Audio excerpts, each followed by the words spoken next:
Hello welcome to KP classes. My self खितेश्वर KP. और आज का हमारा लेक्चर है लेक्चर नंबर 3। और अभी हमने किया है ऑर्डिनरी डिफरेंशियल इक्वेशन, जिसके 2 लेक्चर मैंने आपको प्रोवाइड करवा दिए हैं। ठीक है, उसमें शॉर्ट तरीके से किस तरह से किस चीज़ को फॉलो किया जाता है, किस तरह से किसी एप्लीकेशन के अंदर किसी क्वेश्चन को यूज़ किया जाता है। ठीक है, तो देखिए जितना शॉर्ट तरीके से आप पढ़ सको वो पढ़ना बेटर रहता है।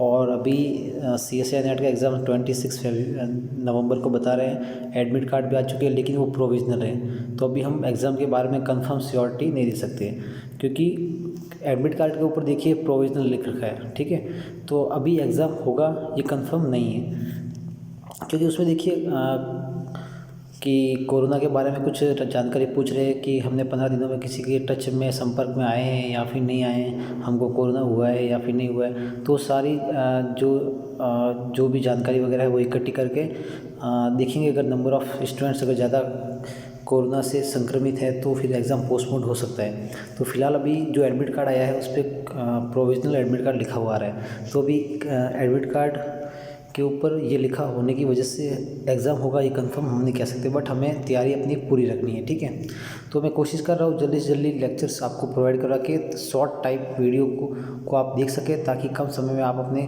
जो थ्योरी है वो वापस से रिवाइज कर सकें। ठीक है, तो आज हम इस लास्ट लेक्चर के अंदर ओडी को पूरा करेंगे। वैसे कुछ टॉपिक बचेंगे वो आप देख सकते हैं अपने खुद के नोट्स के अंदर। तो फिलहाल जो इंपॉर्टेंट टॉपिक है वो मैं इस लेक्चर में लेके आया हूँ। तो इस लेक्चर में भी कुछ पूछते हैं मैट्रिक्स के बारे में। तो देखिए सबसे पहले हम क्या करेंगे, हम ये पढ़ेंगे स्टेबल, अनस्टेबल, एसिम्प्टोटिकली स्टेबल नोड है, प्रॉपर इम्प्रॉपर है, स्पाइरल है, सेंटर है, वो क्या होता है। ठीक है, तो जैसे कोई भी हमें डिफरेंशियल इक्वेशन गिवन होती है, ठीक है, सिमल्टेनियसली, तो उसको हम क्या करते हैं एक मैट्रिक्स के रूप में कंसिडर करते हैं। फिर उस मैट्रिक्स का हम क्या करते हैं, नॉर्मली 2x2 की मैट्रिक्स होती है, एक्स वेरिएबल और वाई वेरिएबल। तो फिलहाल ये चल रहे हैं होमोजीनियस के ऊपर। किसके ऊपर चल रहे हैं, होमोजीनियस के ऊपर। तो हम क्या करेंगे, सबसे पहले उसकी आइगन वैल्यूज़ फाइंड आउट करेंगे। अगर देखिए आइगन वैल्यूज़ अगर रियल है, ठीक है, क्या है, रियल और डिफरेंट भी हो सकती है। आइगन वैल्यू रियल है और पॉजिटिव है। क्या है, आइगन वैल्यूज़ रियल और पॉजिटिव, तब हम कहेंगे उस कंडीशन में जो होगा हमारा डिफरेंशियल इक्वेशन सिस्टम होगा कैसा होगा, इम्प्रॉपर होगा या फिर अनस्टेबल नोड होगा। क्लियर है। और अगर आइगन वैल्यूज सेम है, ठीक है, और नेगेटिव है, तो हम क्या कहेंगे, और डिफरेंट भी हो सकती है। ठीक है, साइन सेम है, साइन क्या रहेगा हमेशा सेम, यानी नेगेटिव नेगेटिव, बट जो आइगन वैल्यूज़ है वो डिफरेंट भी हो सकती है, इक्वल भी हो सकती है। तो नेगेटिव होने की वजह से हम उसमें यूज़ क्या करेंगे, स्टेबल यूज़ करेंगे। तो एसिम्प्टोटिकली स्टेबल नोड, पॉजिटिव के लिए अनस्टेबल और नेगेटिव के लिए स्टेबल। क्लियर है। अब देखिए रियल आइगन वैल्यूज है, इक्वल है, देखिए माइनस प्लस होगा यानी कि इक्वल आ रही है, तो हम उसको क्या कहेंगे, प्रॉपर और इम्प्रॉपर। क्लियर है। अब देखिए रियल आइगन वैल्यूज है, अनइक्वल है यानी डिफरेंट टाइप की है, और साइन कैसा है, पॉजिटिव नेगेटिव, तो हम क्या कहेंगे उसको सैडल पॉइंट। इस पर बहुत बार क्वेश्चन पूछा जाता है, क्योंकि 2x2 की जो मैट्रिक्स होती है उसमें पॉजिटिव नेगेटिव अमूमन आइगन वैल्यूज होती है ज़्यादातर, तो हम उसको क्या कहते हैं, सैडल पॉइंट। क्लियर है। अब देखिए कॉम्प्लेक्स होती है तो हम क्या कहते हैं उसको, अल्फा प्लस आइटा बीटा की फॉर्म में। अब अल्फा अगर नॉट इक्वल टू 0 है क्वेश्चन में, सपोज कीजिए आइगन वैल्यूज आ गई 1 प्लस माइनस आयोटा, यानी कि अल्फा नॉट इक्वल टू 0 है, कुछ भी हो सकता है, तो स्पाइरल होगा। क्या होगा, स्पाइरल। अगर अल्फा अगर नेगेटिव है तो नेगेटिव के लिए हमने ऊपर साइन यूज़ किया था, क्या यूज़ किया था, स्टेबल, तो ये पे क्या आ जाएगा, स्टेबल। क्लियर है। अल्फा नेगेटिव होगा तो, जब अल्फा पॉजिटिव होगा तो अनस्टेबल आ जाएगा। क्लियर है। किसके अंदर, इस ये आएगा स्पाइरल के अंदर। अगर अल्फा 0 है यानी कि प्योरली इमेजनरी आइगन वैल्यूज है, तो वो क्या कहलाएगा, सेंटर। ठीक है जी, देखिए क्लियर हो गया। अब देखिए कि एफ डैश वाई अगर लेस देन 0 है तो स्टेबल होगा, और f dash y greater than 0 है तो अनस्टेबल होगा। ठीक है, और f dash y equal to 0 होगा तो क्या होगा, इन कॉन्क्लूसिव। क्लियर, ये चेक करना है, सिंपल सा ये भी तरीका है। अब देखिए इस पर एक एग्जाम्पल मैं आपको बताता हूँ। देखिए ये रहा क्रिटिकल पॉइंट, ये दिसंबर 2015 में आ रखा है क्वेश्चन, ये मैंने नोट कर रखा था अपने नोट्स के अंदर। देखिए dx/dt दे रखा है -4x - y, dy/dt दे रखा है x - 2y, has एसिम्प्टोटिकली stable load, unstable stable spiral, unstable spiral. अब देखिए स्पाइरल का मतलब क्या होता है, alpha plus minus iota beta. ठीक है। स्पाइरल का मतलब ये होता है। अब देखिए अल्फ़ा नेगेटिव है इसमें अल्फ़ा पॉजिटिव है, क्योंकि अल्फ़ा अगर पॉजिटिव है तो क्या आएगा अनस्टेबल, अल्फ़ा नेगेटिव है तो क्या आएगा स्टेबल। क्लियर है। इनका इस थर्ड और फोर्थ का ये मीनिंग है। फर्स्ट का मीनिंग क्या है कि आइगन वैल्यूज कैसे आएगी, अनस्टेबल है तो दोनों कैसे आएगी नेगेटिव, इसमें आइगन वैल्यूज कैसे आएगी पॉजिटिव, ठीक है, और रियल आएगी। अब देखिए आइगन वैल्यूज क्या करते हैं, -4 -1 1 एंड 2 इसके कोफिशिएंट, ये देखिए मैट्रिक्स का हमने क्या किया, कैरेक्टरिस्टिक इक्वेशन बनाया, तो लैम्डा स्क्वायर -6 लैम्डा प्लस 9 = 0, तो टी इक्वल टू आ गया -3 एंड -3, यानी कि बहुत आइगन वैल्यूज कैसे आ गई नेगेटिव। नेगेटिवली क्या मीन यूज़ होता है स्टेबल, क्या होता है स्टेबल, तो ये देखिए स्टेबल आ गया। स्टेबल किस में आ रहा ओनली 4, इसमें स्पाइरल आ गया, अगर रॉन्ग, इसमें अनस्टेबल, ये भी रॉन्ग, पॉजिटिव आइगन वैल्यूज नहीं आ रही है, और स्टेबल में आता है नेगेटिव, तो फर्स्ट ऑप्शन मार्क हो जाएगा करेक्ट, ठीक है। तो ये सिंपल सा एक तरीका है। ये एक सिस्टम देखिए होमोजीनियस एक तरह से, कैसा है होमोजीनियस। अब हम चेक करेंगे नॉन होमोजीनियस के लिए। देखिए जो पिछले 1-2 साल में क्वेश्चन आ रहे हैं नॉन होमोजीनियस के ऊपर, तो आप उन क्वेश्चंस को थोड़ा अच्छे से रिवाइज कर लीजिएगा, ठीक है। अब देखिए नॉन होमोजीनियस में एक पॉइंट दे रखा होगा हमें, ये पॉइंट कौन सा पॉइंट कहते हैं हम इसको, क्रिटिकल पॉइंट। कैसा कहते हैं critical point, critical point.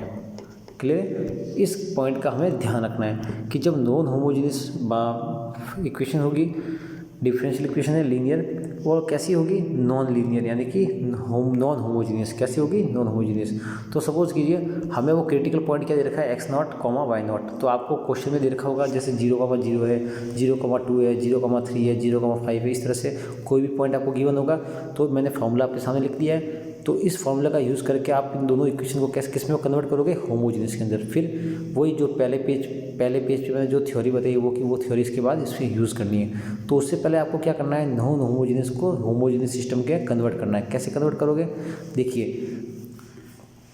2 function दे रखे हैं f(x,y) और g(x,y). f(x,y) क्या होगा, फंक्शन की वैल्यू, ये जो फंक्शन है इसकी वैल्यू x0, y0 पे कोई भी क्रिटिकल पॉइंट दे रखा है, ठीक है। फिर plus partial derivative respect to x at point x0, y0, और साथ में मल्टीप्लाई किसका हो रहा है x का। फिर partial derivative respect to y x0, y0, और साथ में मल्टीप्लाई हो रहा है y का। इसी तरह से फंक्शन g के लिए भी चेक करेंगे, तो ये सिस्टम क्या हो जाएगा, होमोजीनियस सिस्टम हो जाएगा। फिर फर्दर आइगन वैल्यू चेक करेंगे, और फिर इसमें से जो भी आंसर इसका मैच कर रहा है वो हम इसमें से चेक कर लेंगे, ये हो रहा है, ये हो रहा है, या ये या फिर ये, तो इसको हम चेक करेंगे, ठीक है। अब आ जाइए क्वेश्चन, न्यू कंसेप्ट आ जाएगा। देखिए Sturm Liouville boundary value problem क्या कहती है। इसके ज़्यादातर क्वेश्चंस क्या आते हैं, डायरेक्ट थ्योरी बेस्ड होते हैं, और हम डायरेक्ट ऑप्शन से उसको करेक्ट कर सकते हैं। तो देखिए इसकी कुछ प्रॉपर्टीज़ लिखी हुई थी, वो सोचा मैं आपको रिवाइज करवा दूँ। Eigenvalues of regular Sturm Liouville boundary value problem are countable and real. इसकी जो भी आइगन वैल्यूज होती है वो कैसी होती है, काउंटेबल और रियल होती है। क्लियर है। Trivial solution is also solution of system Liouville boundary value problem. इस ट्रिवियल सॉल्यूशन मतलब जीरो सॉल्यूशन, ठीक है। थर्ड क्वेश्चन ऑप्शन है, थर्ड स्टेटमेंट है, डिफरेंट आइगन वैल्यूज़ पर जो डिफरेंट आइगन फंक्शन होंगे वो हमेशा क्या होते हैं, ऑर्थोगोनल होते हैं। यानी कि कोई आइगन वैल्यूज़ है उस पर फंक्शन डिफरेंट होगा, दूसरी आइगन वैल्यूज़ है उस पर भी आइगन फंक्शन डिफरेंट होगा, तो हम क्या कहते हैं वो ऑप्शन क्या होगा, ऑर्थोगोनल होगा। तो देखिए a to b f of gx dx = 0, तो ये दोनों फंक्शन है, f1 फंक्शन है कोई अनदर आइगन वैल्यूज़ पे, gx कोई अनदर आइगन वैल्यूज़ पे फंक्शन है, तो इसका क्या होगा, ऑर्थोगोनल होगा। तो ये प्रॉपर्टी यूज़ करेगा, ठीक है। अगर पीरियोडिक बाउंड्री कंडीशन गिवन है हमें क्वेश्चन में, क्या गिवन है, पीरियोडिक बाउंड्री कंडीशन गिवन है, तो उस पर हमेशा केवल एक आइगन वैल्यूज होगी, ठीक है। बाउंड्री कंडीशन कैसी है, पीरियोडिक है, तो एक ही आइगन फंक्शन होगा, एक ही आइगन वैल्यूज होगी, और उस पर कितने फंक्शन मिलेंगे, 2 फंक्शन मिलेंगे, जो कैसे होंगे, एल और ऑर्थोगोनल। क्या होगा, पीरियोडिक बाउंड्री कंडीशन गिवन है तो 1 आइगन वैल्यूज पे 2 आइगन फंक्शन हमें फाइंड आउट होंगे, और जो कैसे होंगे, लीनियर एंड ऑर्थोगोनल होते हैं। क्लियर है, ये थोड़ी आप चीज़ इसको नोट कर लीजिएगा। अब नेक्स्ट पे आ जाइए। देखिए इस पर क्वेश्चन मैं आपके लिए प्रोवाइड करा के लेके आऊँ, d²y/dx² + λy = 0, y0 = 0 and y = 0, ठीक है। अब देखिए non trivial solution is -∞ to 0, and second है n is a positive integer, root n है, थर्ड में n square equal to divide by n is positive integer for real number. Clear है। तो देखिए Sturm Liouville boundary value problem के लिए हम क्या करते हैं, लैम्डा ग्रेटर देन 0 पुट करते हैं, ठीक है, क्योंकि लैम्डा इक्वल टू 0 या लैम्डा लेस देन 0 के लिए क्या पता ट्रिवियल सोल्यूशन आ जाए, बट हमें इस केस में क्या चाहिए, नॉन ट्रिवियल। तो हम क्या करते हैं, लैम्डा ग्रेटर देन 0 के लिए चेक करते हैं। ओनली नॉन ट्रिवियल सॉल्यूशन है तो lambda equal to k square put कर लिया, ठीक है। तो इसका सॉल्यूशन क्या आ जाएगा, C1 cos kx plus C2 sin kx। 0 0 पे पुट करेंगे तो क्या मिलेगा, C1 इक्वल टू 0, क्योंकि साइन 0 cos 0 1, तो C1 क्या आ गया 0। अब देखिए y ऑफ x है C2 sin kx, ये बच गया हमारे पास। तो y pi equal to 0 given है, तो 0 equal to C2 sin k pi. 0 को हम क्या लिखेंगे, sin n pi, k equal to आ गया n, यानी कि k square equal to lambda, क्योंकि यहाँ देखिए, ठीक है, lambda equal to k square है, तो lambda equal to k square equal to n square.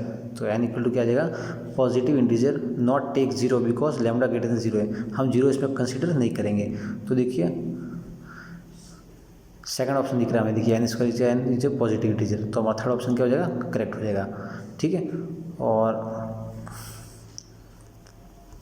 ये था हमारा आज का लेक्चर, और शायद ये पूरा हो चुका है हमारा ऑर्डिनरी डिफरेंशियल इक्वेशन 3 लेक्चर के अंदर, क्योंकि मटेरियल बहुत कुछ है, एग्जांपल वगैरह बहुत कुछ है, लेकिन अभी ये टाइम पीरियड नहीं है सही से पूरा करने का।